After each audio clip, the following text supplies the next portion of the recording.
today or even during this year, but I will promise to work hard in this role and do my very best for York Medical Society and all its members, as all of the board have done, as Tim has done during his marvellous presidency year. So let me just say that Tim has allocated me a mere 120 minutes to outline my vision for the next few years of this society.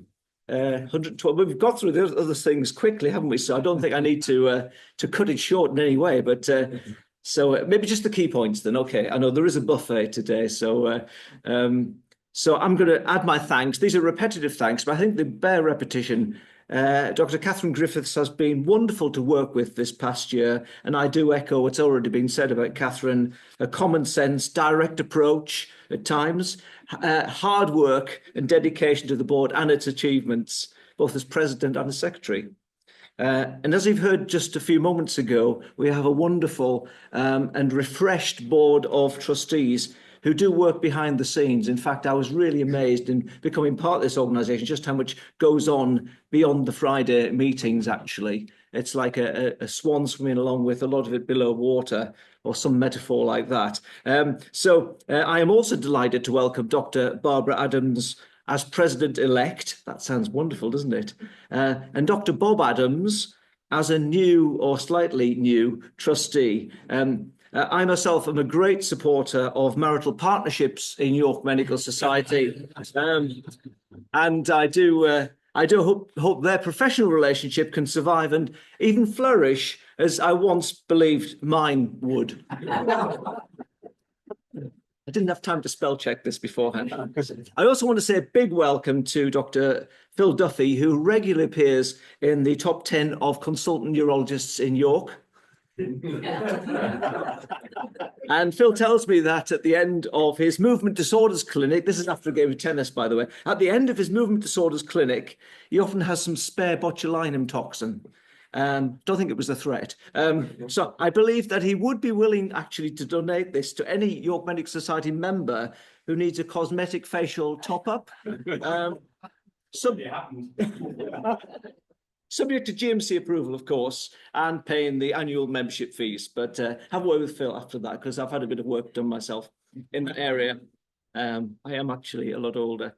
And at this point now, and this is just a cue to Susan, really, about I'm going to talk now. I'm just looking at the past president, as I'm referring to, Dr. Tim Hughes, and he's reminding me by his body language to say a few words about our outgoing president. And that he's reminding me. So here it goes, a few words about him. Aloof, self-serving, lacking in energy and vision, borderline overweight. None of these words could be applied to Tim, I don't think. Just make sure you minute that correctly, Susan, when you produce this, okay? So Tim's achievements over the past year are many, of course, and you probably don't realise just how much he's put into the society in the past year. He is indeed a Duracell battery with extra stuff as well. So a wonderful Friday evening series of lectures and guest lectures and events, which I can only hope to emulate or come close to. He's got his partnership programme with liaison with many different societies, and of course with Dr. Nicola Gill, the highly popular and growing popularity of the Wednesday night art and medicine programme. He's also been, and we've heard this already, involved in the establishment of this heritage group, which is going to be really exciting. I saw them working in there today, this afternoon. So with York University, it's going to set us on that path towards accreditation as a museum, not just for the members, but for the exhibits. Yes, and I do note that Dr. Hughes is extraordinarily patient, I've discovered at committee meetings, provided that he gets his own way in the end. That's a compliment. And Tim has been ably supported this year in all his key decisions by consulting regularly with two great sources of wisdom. One is ChatGPT, so that's produced most of the policies for YMS this year, and also a real human being, his wonderful wife, Anya, who's been such a sort of stalwart support as First Lady. I'm going to use that phrase, aren't I, really?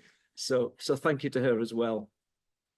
So I want to thank you personally for being so supportive and helpful in my own year as President-elect, And I very much welcome his decision to stay on the board as the YMS secretary for the next 12 months. That's a relief to all of us, really.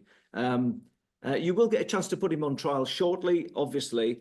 But first, I want to say, on behalf of the Society, it's a very heartfelt thanks for all the work and dedication that you've put into this year. I know how much you've put in. So thank you, Tim. And we have a small, hopefully appropriate gift, which we're now going to seamlessly present to you. The clue's in the bag. So thank you, Tim. Thank you very much. Thank you very much.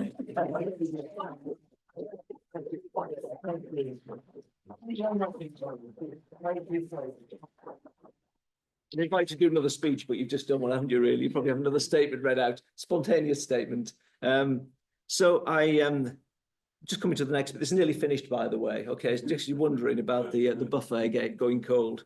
It's a cold buffet anyway. So what is a medical society in 2025? What is my vision for the coming year and beyond?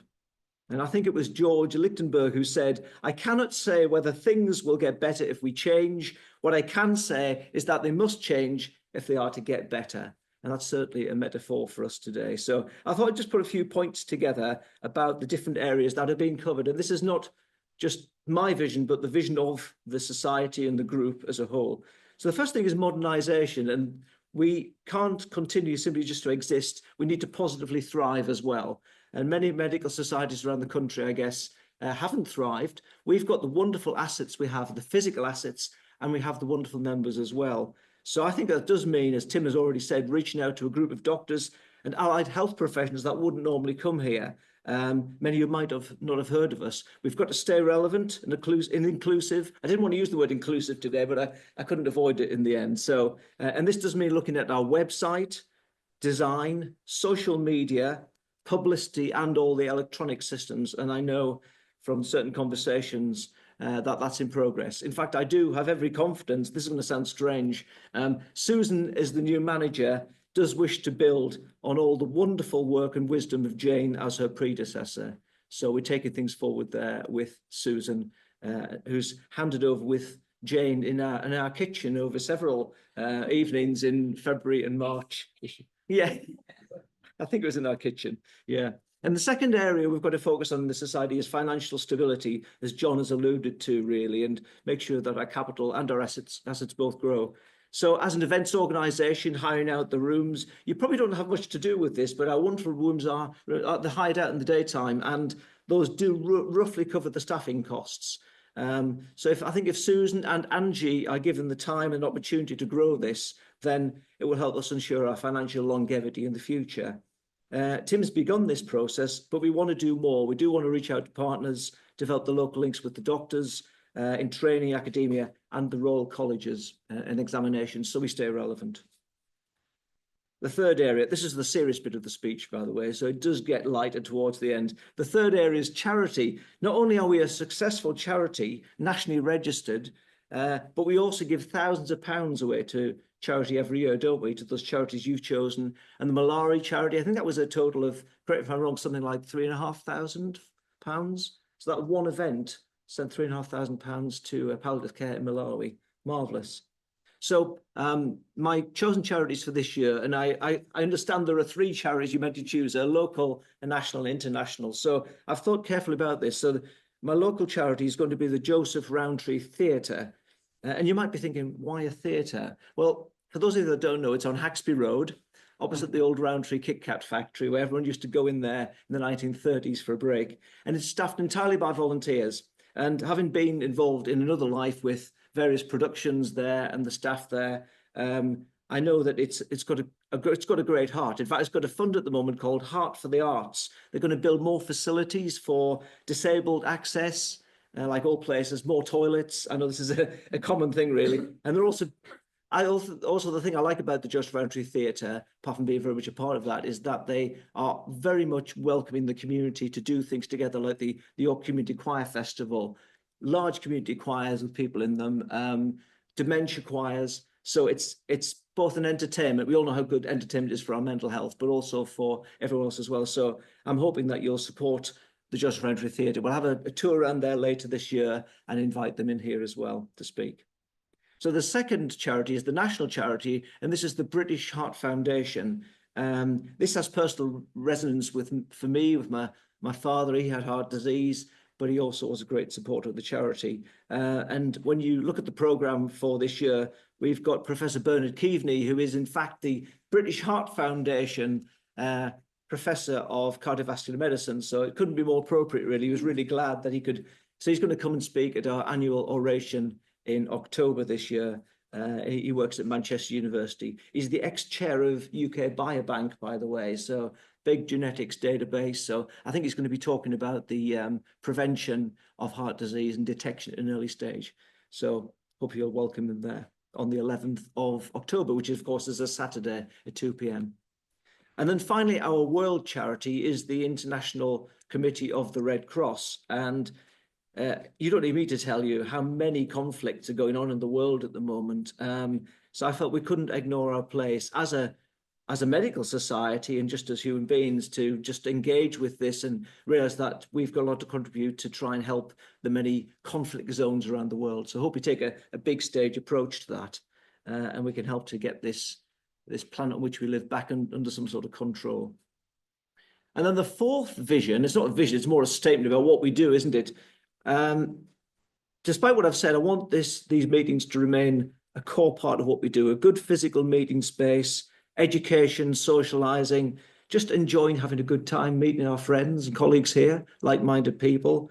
That's why I joined, really. I thought I'm going to have some fun. It's going to be partly professional. It's going to be social. I can speak to people who I know and actually like at times, perhaps. So I can hope you will perhaps pick up one of the many program of events leaflets. I transported all 500 of them here today in a very heavy box. So you'll see that the program, when you do get a chance to look at it, please take a leaflet today. They will be, of course, posted to you with what remains of the British Postal Service very shortly. But I just wanted to say that the programme promises to be, and I've written this down here, one of the very best programmes and most varied Saturday night programmes in the past 2 years, with the possible exception of Tim's, obviously. So, and do look out. So this is a plug for the next events, isn't it? So one of the first items before we break for the summer is Music as Medicine with Laura Festa from the North Yorkshire Music Therapy Service. And she's an Italian concert pianist, by the way. There's just a bit of flavour there, but she's going to do some audience participation then. So we've teamed up Laura Festa, showing us how to make music work as therapy, as medicine, with a well-known, well, not well-known yet, but they're going to become well-known, award-winning local ladies barbershop quartet. You might not realize ladies barbershop quartets exist, but my wife happens to be in this group by sheer coincidence, but I promise when you hear them, do Bruce Springsteen, you're going to be very impressed. I kid you not. So that event is occurring in June. It's on Friday, the 13th of June. Hope you're not superstitious about that. And it will be a combination of the lecture, audience participation, and the noteworthy barbershop singing before and after the event. So hopefully it'll be a kind of fun sort of start or really end to the year before your summer break. And then the other event I want to publicise, and not all of them today because you haven't got time, but we're going to have a bat night at the York Cemetery on Friday, the 4th of July at 8:30. And the bat night is very much a live social event with very limited tickets. Okay, so if you're interested in that, some of you may have done this as a York citizen just by booking in there, but we've got a special private, shall we say, it's kind of like a talk on bats. You get to handle some bats, and then you go outside with sound detector to try and listen to the bat noises in the graveyard. So that's going to repel many people and attract others in equal measure. So whatever side the coin you're on. And then finally, in conclusion, and following President Trump's example, actually, that's always a risky thing to say, isn't it? I propose that the York Medical Society develops a strap line. We need some sort of motto or phrase to energise us and carry us forward into the next year. So along the lines of MAGA, Make America Great Again. Yes, so I've been coming up with our own version of that. A lot of thought went into this, by the way, and the acronym I came up with was Make All Doctors Genuinely Awesome and Great Again. So quite similar. And I did look at this acronym actually and spelt it out. And unfortunately, it seems to spell mad gaga. So it's back to the drawing board, but you've got the general idea, and possibly to the YMS wine cellar as well. You'll be pleased to hear, of course, that there are no tariffs tonight on any of the wine, soft drinks, or buffet supper as yet, but I'll be speaking to John later on about that. And finally, I'm going to hand back to Tim to say your imprisonment as president has been deemed unsafe, and we should release you from that for your index offence of being a wonderful president this year. So all I'm going to say at this point here, I don't know if Tim's going to come back up in a second, is yeah, he's going to come back up. Good, you haven't got rid of him yet. So thank you so much. It's an honour and a pleasure to be with you. Look forward to the coming year. Thank you. Valedictory address is short because I wanted the main body of the evening to be to turn this lecture theatre into a drama of courtroom drama, and we have what we're going to have. I don't know if they've arrived yet. They're here.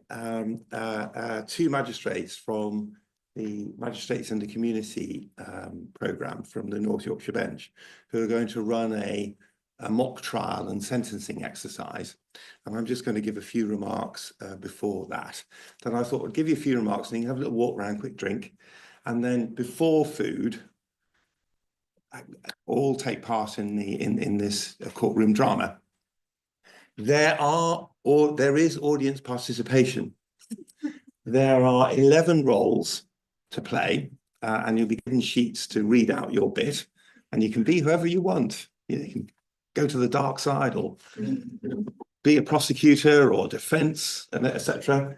And then the process will be, we'll go through a trial. Obviously, my colleagues will explain it, and then you decide the verdict. And then if you find them guilty, if you find them not guilty, we'll make them guilty anyway, and go through a sentencing exercise. So my valedictory address, which I'm going to give you briefly before you go and have a little walk around and drink, is from being from GP to JP. So when I retired as a GP, or as is now described, entered late adult life, I applied to become a magistrate.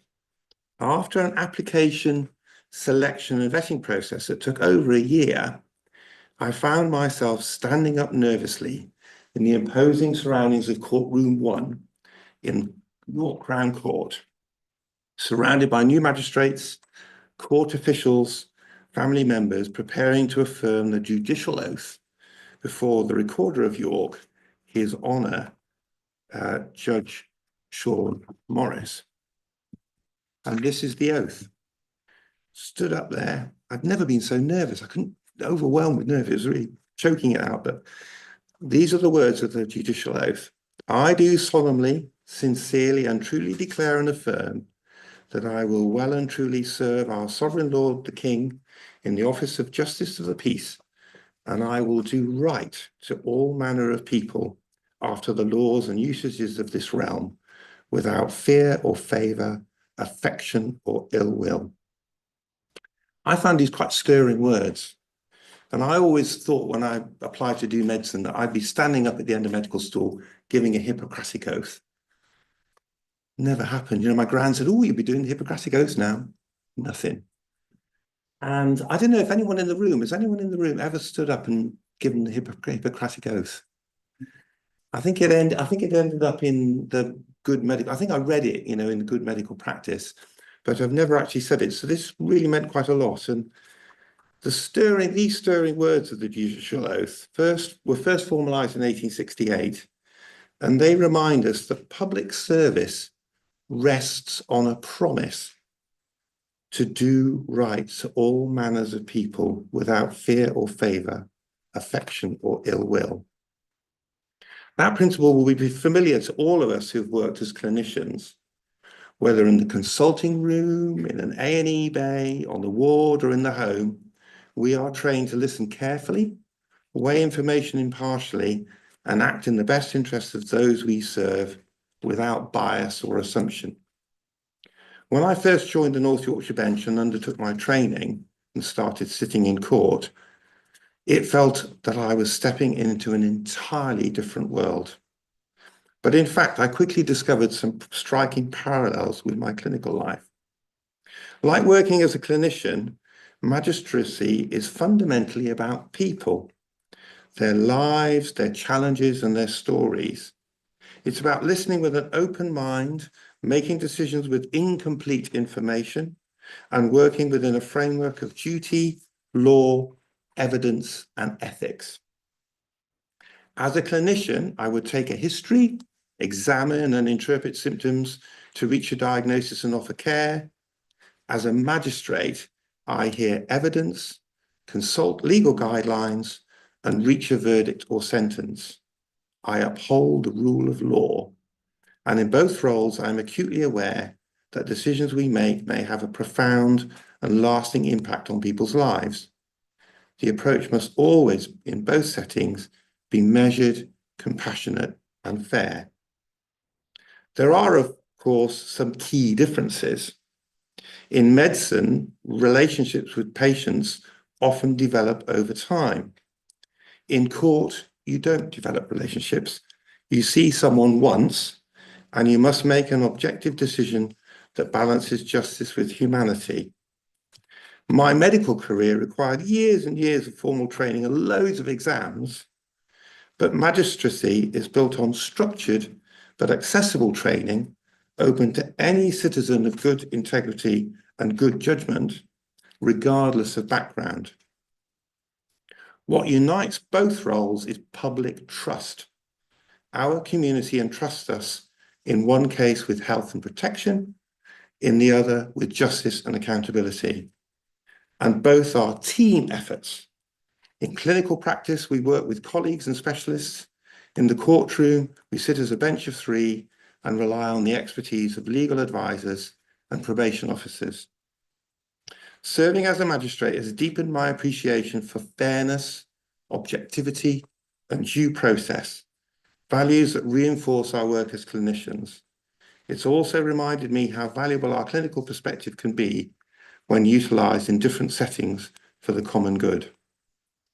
So, after you've had a little stand-up walk around and drink, thanks to my colleagues from the Magistrates in the Community programme, we'll be recreating a courtroom setting right here in this lecture theatre to take you through a mock trial and sentencing exercise.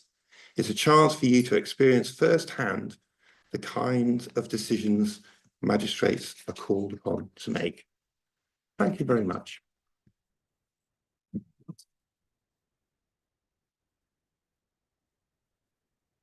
So if you want to have a little walk around, get a drink, recharge your glasses, we're going to change things around to create a courtroom, and then we'll come back and then we'll have food after. I'm Sue. I've been a magistrate for 23 years, I think. As you will guess, I was very, very young. This assignment has been on the bench for 3 years, and we've actually only met for the first time this evening. But Melanie has been on the bench for 8 years. But when after all actually experience counts for something, once it's on the bench, we sit as three equal judges. Our opinion counts exactly the same, whether we've been on the bench for a long time or not. I'm a providing justice, which means that I basically all that means is that I sit in the middle of the bench and I'm the voice, I'm the spokesman for the bench. And also, perhaps in the retirement room, I lead the discussion. But when I say lead, I'm not with my opinion, but perhaps set out the framework for the discussion and how we look at approach sentence. We've been around, not personally, but the magistrates have been around since 1361. But it wasn't until actually 1919 that it was enhanced by the admission of female magistrates. So then before that took place. And but it's by royal appointment. So once we are appointed, we're sworn in, we basically take an oath, which essentially is to say that we will treat everybody the same, we show no favouritism, no ill will towards anybody, that everybody has an equal chance before the court. Some of you may have some knowledge beforehand, and so I apologise if I'm stating the obvious in some cases, but all cases come through start in the magistrates' court. put it in medical terms, we triage the cases. We're like the A&E or the GP that deals with cases, and to conclusion if we can, and if we can't, we send them elsewhere to, well, in our case, it's the Crown Court, to be dealt with by more specialist and legally trained judge. But actually, we maintain over 95% of those cases, and less than 5% actually go through to the Crown Court. We deal with over 35,000 cases per week as a country, and the Crown Court is actually less than 2,000 cases per week. So you can see the balance there. We get through a lot more work. Obviously, the Crown Court is probably more complex. And that's the reason for it, but it perhaps will surprise people, that's the statistic. Our job primarily is obviously to uphold justice, and we do that by listening carefully to the facts of the case, deciding whether people are guilty or not guilty, deciding on sentence, deciding on bail. All of that, those are the main things that we do within the Magistrates' Court.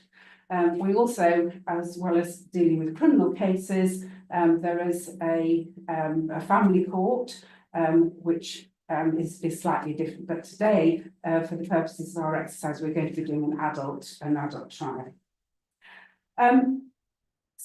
Basically, the offences are grouped into 3 areas. Summary offences, which can only be heard in the Magistrates' Court, and these obviously are the less serious offences, such as the motoring, your public order, theft, where it's less than a value of £200.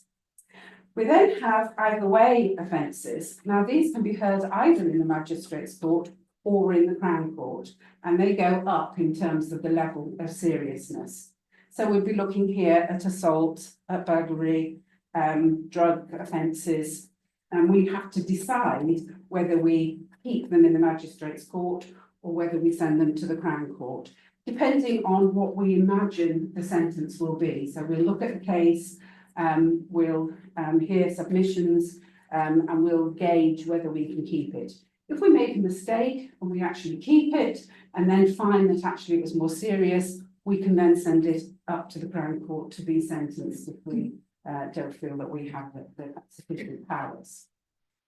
And then indictable offences. These can only be heard in the Crown Court. So they will come through the Magistrates' Court to begin with. In fact, often you see on television, people say they appeared in court only to give their name, and they start off in the Magistrates' Court. We can't keep them, they're indictable only.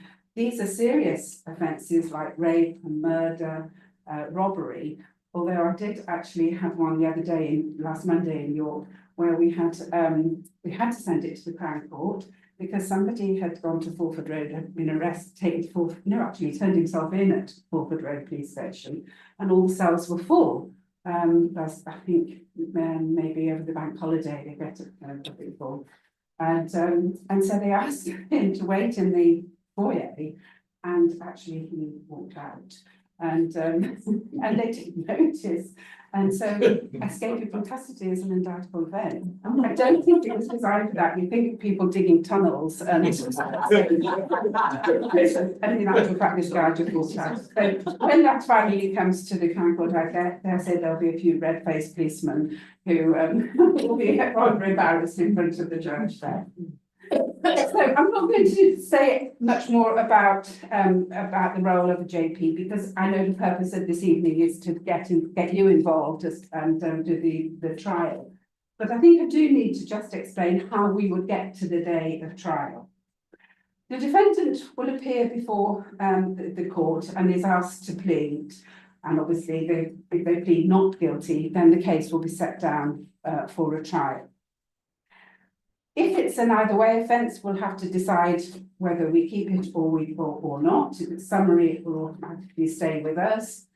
We will hear and decide whether to keep it if we decide that whatever we decide, the defendant is then given the choice as to whether they would still prefer to be heard by a jury rather than the three of us. Some people hedge their bets because, of course, it takes a very long time before it comes to Crown Court. The chances are the witnesses fall away because they take the chance they might get off. It might never happen. But obviously, they've then got to, the Crown Court have to return a unanimous verdict of 12 people with no training. So a lot of people, by the solicitors, will actually say, look, if you're offered it in the magistrate's court, go for it. Because obviously we have some training. Obviously, we're not professionally trained, but we do undergo quite a bit of training. So let's assume that we've kept this case that we're going to be dealing with in the magistrate's court. The next thing will be is that a form will be filled in called a PET form, effective trial, that's right. Preparation for effective trial, that's right. And really that is to get to the nub of the issue. What is it that is disputed? Why are they pleading not guilty? And what is it that the prosecution say that they've done, that they say they haven't done? And so what is their reason? We need to know what witnesses are turning up. We need to know how long that might take for the witnesses. We need to know whether there's an interpreter required. We need to know whether there may be some expert witness who's going to come and give evidence. Maybe, usually it's more to do with alcohol and back calculations, but it could be, I once had somebody who was a handwriting expert, and once actually I was on a case to do with angling, and we actually had somebody from the British Angling Association who was an expert in being able to tell them, this was a 3-day trial, being able to tell us, how if you cast your net in this way, you're more likely to be doing this, which of course is illegal to catch salmon as they're going upriver, and that was quite fascinating. So that was what we call an expert witness. There may be somebody who's giving evidence may require screens. Now that's not something that we would just automatically say on the nod, yeah, that's fine. Obviously, we want people to be comfortable giving evidence, because when they're comfortable, they'll give their best evidence. But then on the other hand, we do get cases where, of course, the witnesses aren't telling the truth, and that maybe it's a little bit easier for them to do that if they're behind a screen. So we have to weigh up whether or not we feel that that is a just application or not.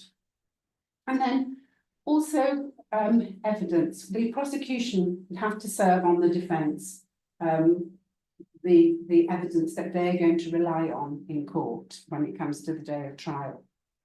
The defence may serve a defence statement in return, but what also the prosecution have to do is give to the defence all the unused material. So it may be that they've got some material that they're not going to rely on, but it still has to be given to the defence, whether it undermines their case or not. It has to be supplied. So that is all filled in. A date is given to them. I won't go into it now, but we'd have to decide whether they would be on bail or not before that date. Let's assume that we've given them unconditional bail to turn up on a certain day, a certain time, and all ready for the trial. So the morning of the trial arrives, we've got the legal advisor, we've got the magistrates, we've got the prosecution, the defence, we've got the defendant, and we've got the witnesses all in place, ready to go. In all of the cases, whether it's in the Crown Court or whether it's in the Magistrates' Court, the burden of proof lies with the prosecution. The standard is beyond reasonable doubt. In the civil case, we'll be looking more at balance of probability, but it's a very, very high standard in criminal cases. And I think it was a quote I've got here that says, better that 10 persons escape than one innocent suffer. And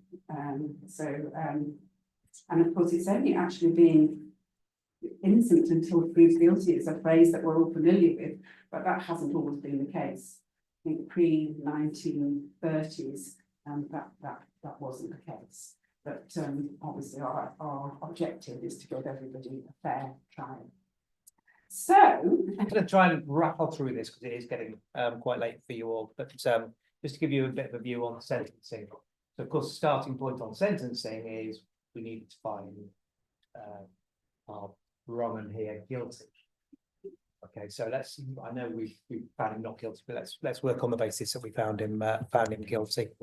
And there's quite a lot of structure to sentencing people. It's not just done at the whim of the magistrates that happen to be in court on that particular day. Not every single offence has a structure, but most offences have something. They're covered under something called sentencing guidelines. And if you ever listen to the news and you see somebody being sentenced, and you think, well, why would they give them that severity of punishment? You can actually go to the sentencing guidelines, and you can actually, generally speaking, work your way through how the magistrate or the judge may have come to a sentencing decision. There's a lot of information, and I'll kind of start as the slides go along. We're looking at culpability of the person that's been found guilty of the offence, and in this case, you can see, using offence committee using a bladed article, a highly dangerous weapon, could be a gun, it could be going on up the line here. So in this case, you've got a higher culpability and you've got a lower culpability. And they're trying to give you a bit of a catch-all there, so you're not having to take too many decisions. If you haven't got a specific example of one of the 4 bullet points in higher culpability, then you will automatically go to lower culpability. So we know in this case, our wrong'un had a bladed article, so we're ticking that box automatically. It's category A, and that'll be relevant in a few minutes. And then harm. What harm was done by the offence? That's the second part of the dimension. And I'm not going to go through them all. You can read them again. You've got a list of specifics that we're looking for that make it of high harm, serious harm. And if it's not in one of those categories, it's a lower category of harm. And so culpability and harm are our key parts we're looking for. Vulnerable people likely to be present. We don't know. We put it as a possibility, but we can't be absolutely sure of that. So we're not going to put it in category 1. In our sentencing guidelines, they're available on the internet. Then you get your structure. You've got only the 4 different combinations of that: higher or lower harm, higher or lower culpability. So it's going to be in one of those boxes: A1, B1, A2, B2. And what the sentencing council, which is effectively driven from the judiciary system, which comes down from the government, is basically giving us guidelines on a starting point. So if the person is in, let's say, category A2, our starting point for our considerations for how we're sentencing that person is going to be 15 months. Okay, but we've got a range, so it doesn't have to be exactly, because no 2 cases are exactly the same. Okay, so if it's A2, we're probably at this point going to be sentencing somewhere between 9 months and 2 years. Okay, so how do we then work out where along that scale it's going to be? So we could have put him in A1, more likely A2. But again, that would depend on the magistrates, wouldn't it? Because Mrs. Painter, you could argue, was a vulnerable person. She was an elderly lady, and we know that she was there. So those magistrates on that day might have said, well, yes, it was different. A vulnerable person wasn't present, so therefore it goes into the higher category. Absolutely, yeah. So then we then take into account aggravating or mitigating factors. And again, I'm not going to read them out, but there are various things that make a particular crime worse or not so bad. And without going through them one by one, Okay, well, we know our lad was under the influence of alcohol or drugs. Okay, I was talking about some cases with some friends the other night, and they were saying, well, surely if a person is drunk, they're not in control of, maybe that's not so bad. Actually, if anything, it's worse, you know, because you're not in control. You know, if you're on drugs or alcohol, you could be committing an even worse offence, and you've got no control of your actions as a result of that. So actually, it's an aggravating factor to be under the influence. Okay, so you're not doing very well there, are you? But then there are things that are mitigating circumstances as well. Okay, which actually we can take into account. So he's not been in court before. He's got no criminal record, despite the accent. And on that, by the way, unconscious bias, we have to be very, very careful about unconscious bias. Just because he's a Geordie doesn't mean we're going to convict. But generally speaking, he's got a positive character. Maturity. There you go. The pilot, and you're ahead of us. Clearly not good there. A little or no planning. You know, it doesn't appear that he went out with a view to, he was fishing. You can believe he went fishing and got a fishing knife in his pocket. So there's quite a lot of mitigating activities going on there that in that scale of, what was it, 9 months to 15 months on the scale. It's a little bit aggravating. There's quite a lot of mitigation that helps us to work out where from that scale we're going to. There's something in there about mitigation being provoked by these gang of boys. Is that just because the guys have provoked him, does that make it right that he's pointed a knife at them? It's more serious than if you just decided to go for them and then mind their own business. Feels like a greater crime too. Feels like a provocation. Because if you could argue I was defending myself against assault by some other people. Yeah, and these are the debates that we'll have. But generally speaking, yeah, generally speaking, It is on the list of certain things, isn't Yes, it? I think it's because the government are just got to crack down on knife crime at the moment. Right, it's like quite strict. but what are we trying to do with sentencing? Okay, I'm not going to go through all the subparts of this one by one. You can read them up on the screen, but sentencing there, punishing somebody, but we rehabilitate. We don't want them to do it again. They do have to be punished. It could be fine. It could be financial. It could be custody, as in this case. Prevention, as I said, don't want them to do it again. We want them to be an upstanding member of society. Are you listening to this? We've got to protect the public. Okay, the little old lady, other people that might, pull a knife on if it was such a wrong. And reparations, I want reparations to society or to the individual. So we went A2. Starting point, we know what our range is.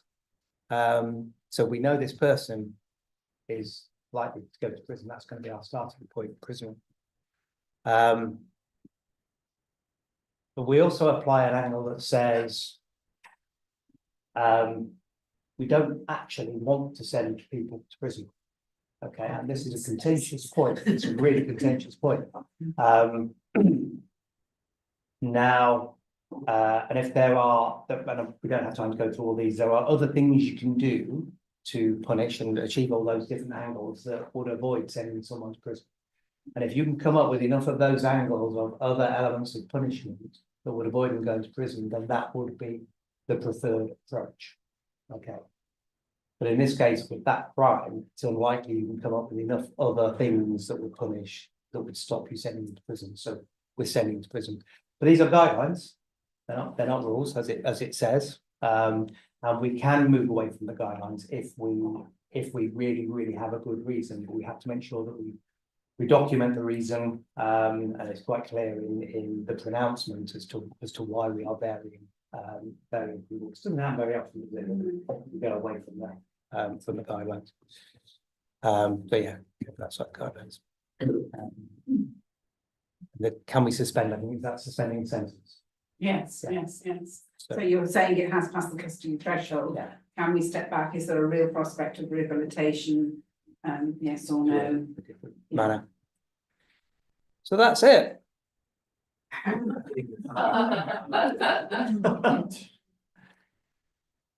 So, Yeah. That's right. Thank you.